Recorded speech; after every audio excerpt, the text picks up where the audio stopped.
My mother-in-law sent me refrigerated gourmet chocolates for my birthday. The next day she called and asked, how were the chocolates? I smiled and said, my husband ate them all. There was a pause, her voice trembled. What? Are you serious? And then, my husband called me. The Boston summer was humid, and Amy Collins had her apartment air conditioner running at full blast while she worked. Her Macintosh screen displayed the website design for a new client. Amy was building a reputation as a freelance web designer. Honey, there's a message from my mother. Thomas called from the sofa in the living room. Amy involuntarily shrugged her shoulders. Communications from her mother-in-law Patricia often caused problems. What does she say? Amy asked without interrupting her work. Thomas looked at his cell phone and answered. She's asking if we'd like to have dinner at her place next Sunday. She wants to celebrate your birthday. Amy took a deep breath. Patricia Collins behaved politely on the surface, but there always seemed to be something hidden behind her words. After 3 years of marriage, Amy had never felt genuine warmth from her mother-in-law. I'll go if you want to, Amy said. Looking at her husband's face, she could see how truly pleased he was. Thomas was a financial analyst with sharp judgment at work, but when it came to family matters, he was strangely blind, especially regarding his mother. Wonderful. Mother has started to accept you recently, Thomas said with a smile. She even said the other day, Amy has become a good wife. Amy returned his smile, but inside she felt doubtful. It was unusual for Patricia to say anything nice about her. In fact, since their wedding day, Patricia seemed to treat Amy as the woman who stole my son. Is Vanessa coming too? Amy asked about her sister-in-law. Oh, of course. She's been living at Mom's house lately, Thomas answered casually. After graduating from college, Vanessa had held several jobs that didn't last long and eventually returned to her mother's home. Amy couldn't ignore the coldness in Vanessa's gaze toward her. Those eyes were clearly filled with jealousy. All right, Amy said with a sigh. Should we bring anything? No. Mom says she'll prepare everything. Oh, and she mentioned she's preparing a special present for you. Thomas's voice sounded pleased. Amy forced a smile. A special present from Patricia meant a sweater 3 sizes too small last Christmas. The Easter before that, it was a cake full of nuts that Amy was allergic to. They were all things Patricia could easily excuse with I didn't know. In the evening, as Amy was preparing dinner in the kitchen, Thomas came up behind and embraced her. What are you thinking about? He asked gently. Your mother, she answered honestly, and Thomas's expression clouded. Are we starting this again? Amy, Mom just wants to get along with you. Amy stopped herself from arguing back. This conversation had been repeated many times. Thomas never tried to see behind his mother's words and actions. For him, Patricia was the perfect mother. And if there were any problems, they must be on Amy's side. I'm sorry, Amy said. I'm just tired. Thomas kissed her to show forgiveness, but a small dissatisfaction remained in his eyes. During these 3 years, the tension in Amy and Thomas's relationship had gradually increased.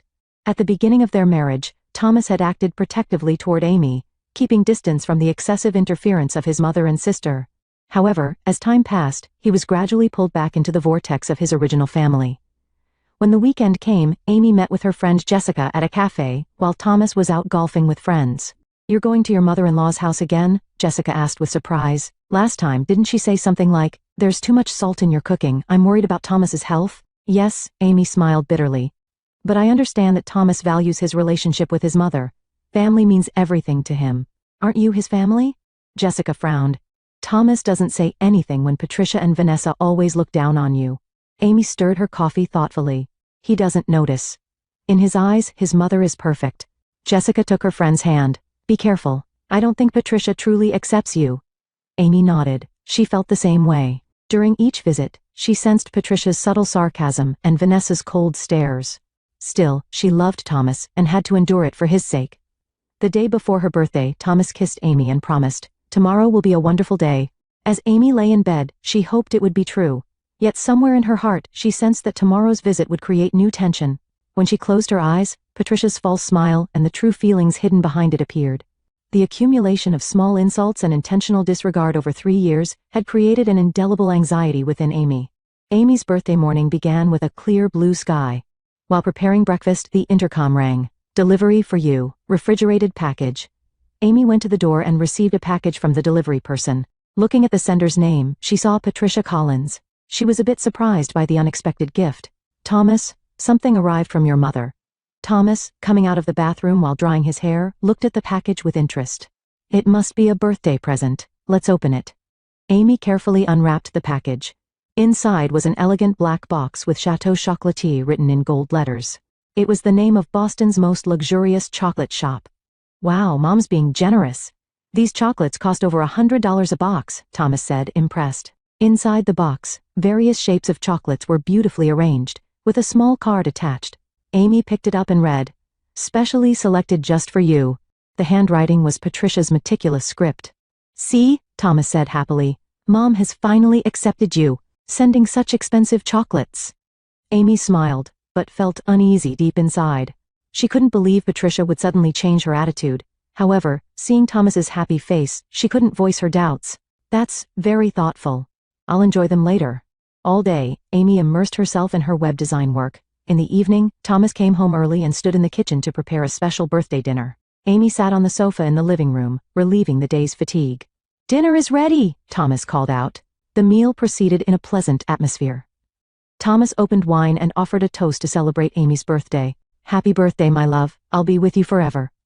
After the meal, while Thomas was cleaning up the kitchen, he found the chocolate box. "How about some dessert?" He opened the box and picked one up. "This looks delicious." Amy was tired. "I'm a bit full now, I'll have some tomorrow." "Just one won't hurt, right?" Thomas had already put the chocolate in his mouth. "Wow, this is really delicious." Amy smiled and said, "I'll look forward to trying them tomorrow. Just one more." Thomas took another. Amy didn't mind and went to take a shower. Exhausted, Amy went to bed early and quickly fell asleep. Thomas was watching TV in the living room, unconsciously eating one chocolate after another. The next morning when Amy woke up, Thomas was already awake. When she went to the kitchen, he was drinking coffee and reading something. "Good morning, birthday girl." "That ended yesterday," Amy said with a laugh. "I think I'll try those chocolates now." When she went to the living room, she found the empty chocolate box on the table. "Thomas, did you eat them all?" Thomas nodded apologetically. "Sorry, before I knew it, I'd eaten them all. They were really delicious." Amy felt a little disappointed, but it wasn't a big deal. "Well, that's okay. You can buy me more sometime." Just then, the phone rang. The screen displayed Patricia Collins.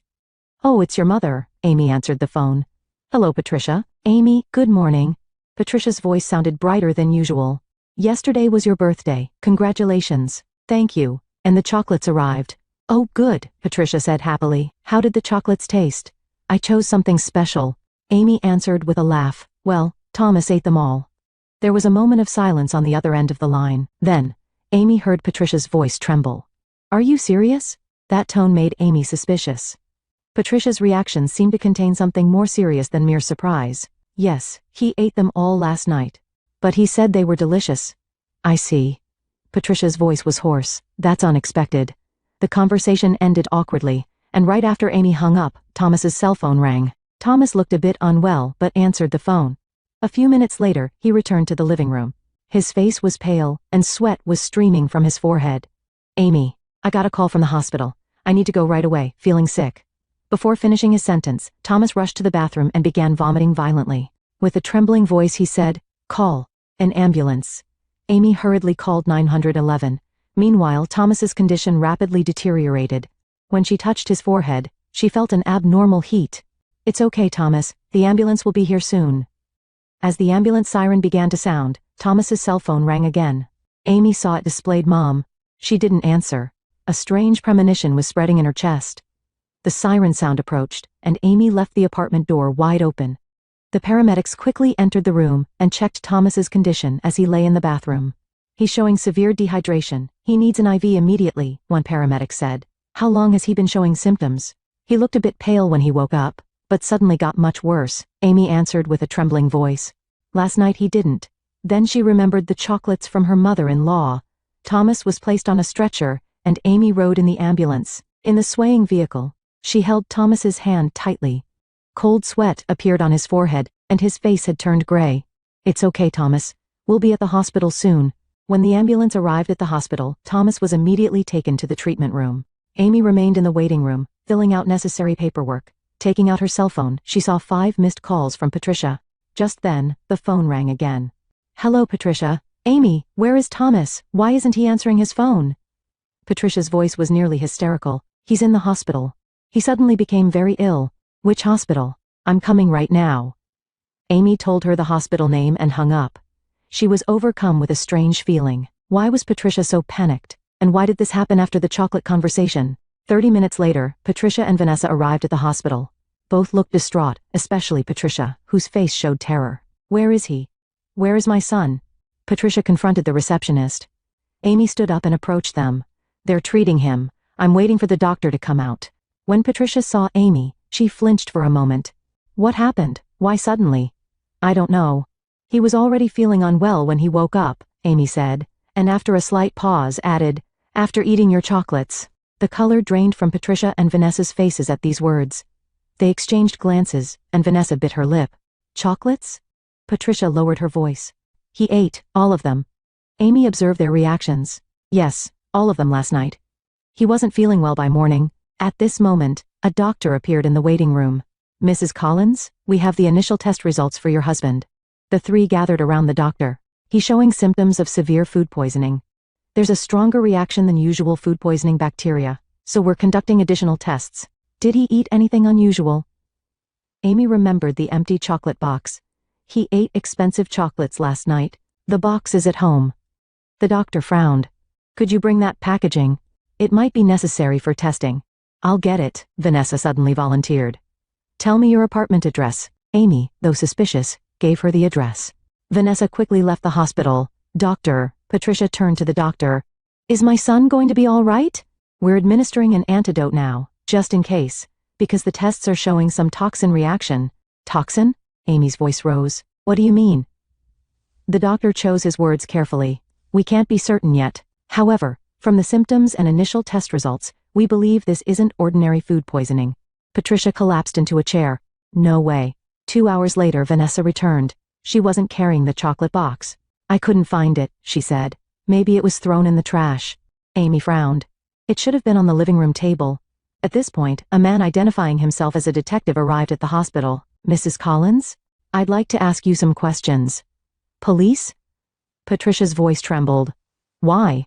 Specific toxins were detected in Thomas Collins's body. We need to investigate the situation. Amy touched her cheek with a trembling hand. Toxins? Surely not. The detective continued taking notes and asking questions. Have you consumed any special food or drink recently? Last night, expensive chocolates arrived from my mother-in-law, and my husband ate them all, Amy answered. The detective's eyes turned to Patricia. Where did you purchase these chocolates? Patricia's face turned pale. Chateau Chocolatier. But this is a misunderstanding. Is there any packaging or remaining chocolates? Amy shook her head. My sister-in-law went to get them, but she said she couldn't find them. The detective looked at Vanessa. You really couldn't find them? Vanessa sat uneasily in her chair. No, they weren't there. After carefully observing the two, the detective said, as a precaution, we'll need to investigate the apartment. Amy nodded and handed over the keys. Then she headed to the treatment room to check on Thomas. He was lying weakly, receiving in fourth Amy, he said with dry lips. What happened? We don't know yet. But you'll get better, don't worry. Under the nurse's watch, Amy stepped into the hallway.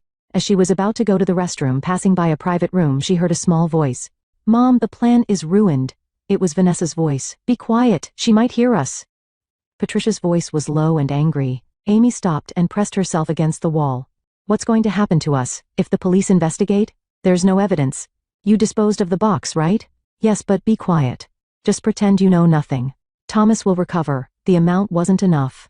Amy's chest felt ice cold. She moved away from the spot and returned to the waiting room on shaky legs. The horrifying truth of what Patricia and Vanessa had tried to do was becoming clear. When the detective returned to the hospital, his expression was stern. We've recovered the chocolate box from the trash can. It's been sent to the lab. Amy looked at Patricia and Vanessa. The color of fear spread across their faces. We also found a box from a location other than your apartment's trash can. Miss Vanessa Collins, from the trunk of your car. Vanessa tried to stand up from her chair, but another officer placed a hand on her shoulder. Patricia Collins and Vanessa Collins, I'm detaining you for questioning on suspicion of attempted murder. Amy stood stunned. She couldn't accept the reality that her mother-in-law and sister-in-law had tried to poison Thomas, or more likely, originally intended to poison her. Why? She asked in a faint voice. Patricia looked at Amy with cold eyes. We won't give Thomas to someone like you. That boy is our family. The hospital corridor was cold, and Amy sat in a plastic chair, clutching a coffee cup with trembling hands. Several hours had passed since Patricia and Vanessa were taken away by the police.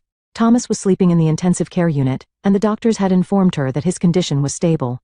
The dangerous period seemed to have passed. Amy closed her tired eyes and recalled past events. Since her marriage, she had experienced numerous unexplained illnesses. She often felt headaches or nausea, especially after visiting her mother-in-law's house. At the time, she thought it was just stress, but now a different possibility emerged. Her cell phone rang, displaying Jessica on the screen. "Amy, are you okay?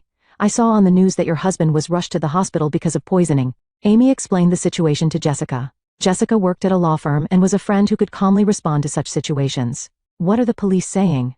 Jessica asked. "They're questioning Patricia and Vanessa on suspicion of attempted murder. Apparently, traces of arsenic were detected in the chocolates." A sharp intake of breath could be heard from Jessica on the other end of the line. "Amy, this is really serious. I'm coming over right now. Until then, don't talk to anyone." An hour later, Jessica arrived at the hospital. She began analyzing Amy's situation with professional eyes. "Think back to past events," Jessica said quietly. "Has Patricia ever offered you food or drink, especially just to you?" Amy thought hard. "Now that you mention it, at the party after our wedding, she brought special wine and poured it only in my glass. Afterward, I became terribly ill and couldn't even participate in the wedding photo session. And then at Christmas, she gave me special cookies, just for me. After eating them, I was bedridden for 3 days, but I thought it was food poisoning." Jessica was recording in her notebook. "Anything else? Any potential evidence?" "I don't know, but 2 weeks before Thomas was hospitalized, his work insurance changed. He said he had enrolled in a better life insurance policy." Jessica's face tightened. "Who are the beneficiaries?" "Me and Thomas's mother, I think. He said if anything happens, both of you will be secure." Jessica stood up. "Amy, this is clearly premeditated. You need to tell the police everything." That night, Amy told the detective all her suspicions. The detective nodded as he listened and promised, "We'll investigate." A week later, Thomas was allowed to be discharged. He had lost weight and still looked unwell, but thanks to strong medication, he had somehow recovered. Amy took him home and quietly nursed him. "Why would Mom do such a thing?" Thomas had mumbled repeatedly. He seemed unable to accept the truth. Patricia and Vanessa had been temporarily released on bail. They had tried to contact Thomas, but Amy had blocked all calls. Thomas's recovery was her top priority. 3 days after discharge, Amy made a decision. She needed to tell her husband the truth.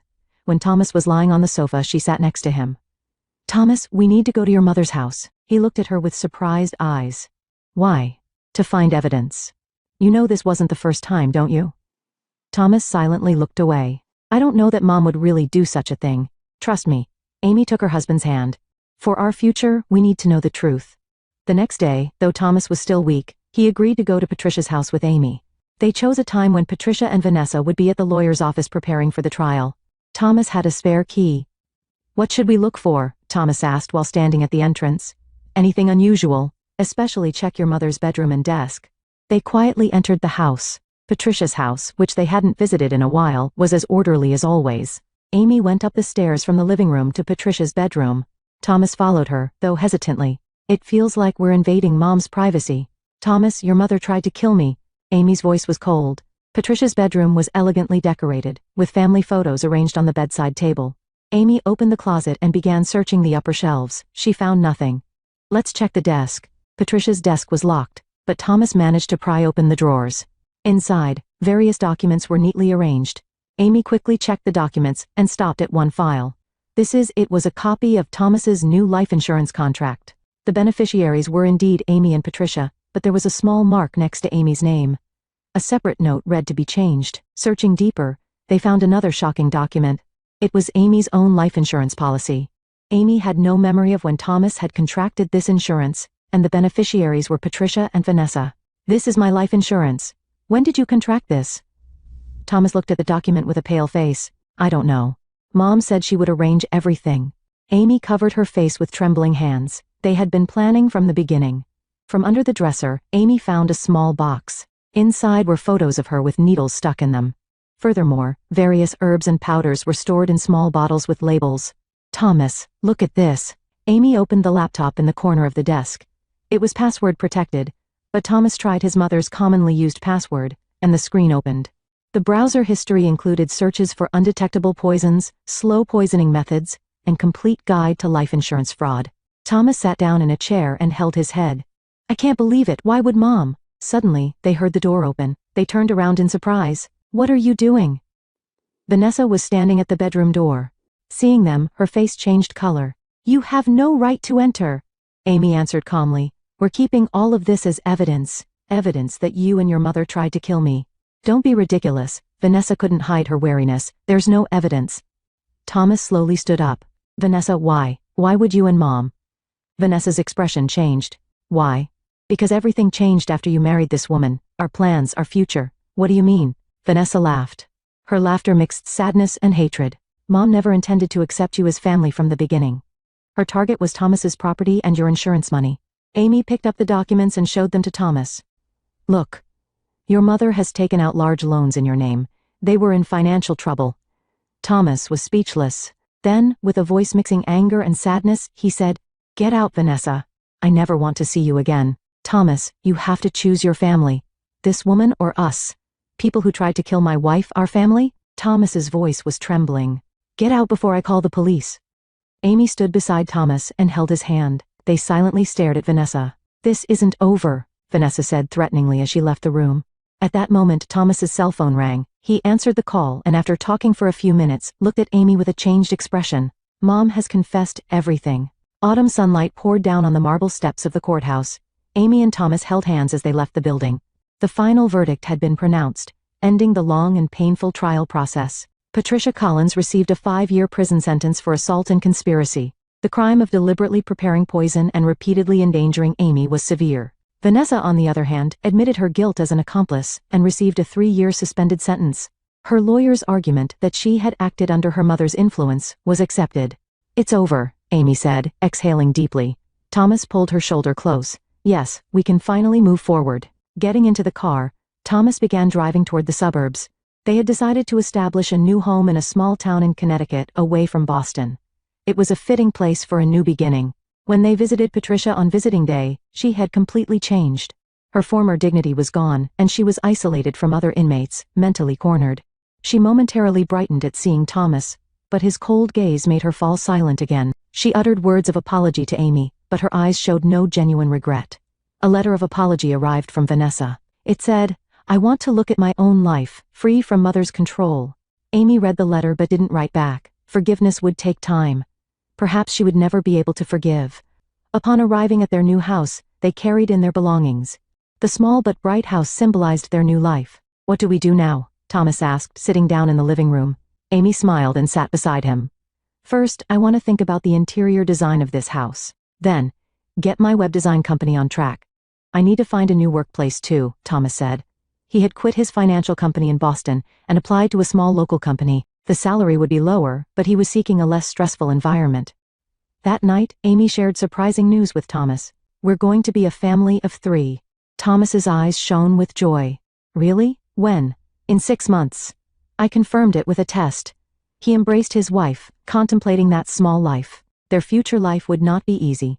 However, they had overcome difficulties to get this far. Life with their new family was sure to be filled with a different kind of happiness. Lying in bed, Amy held Thomas's hand. I'm so glad I met you. Not eating those chocolates was the most fortunate decision of my life. Thomas laughed quietly and kissed his wife's forehead. Thanks to me eating them all, we discovered the truth. In the gentle moonlight illuminating the room, the two contemplated the future they would walk with their new life. It was the beginning of quiet happiness at the end of hardship.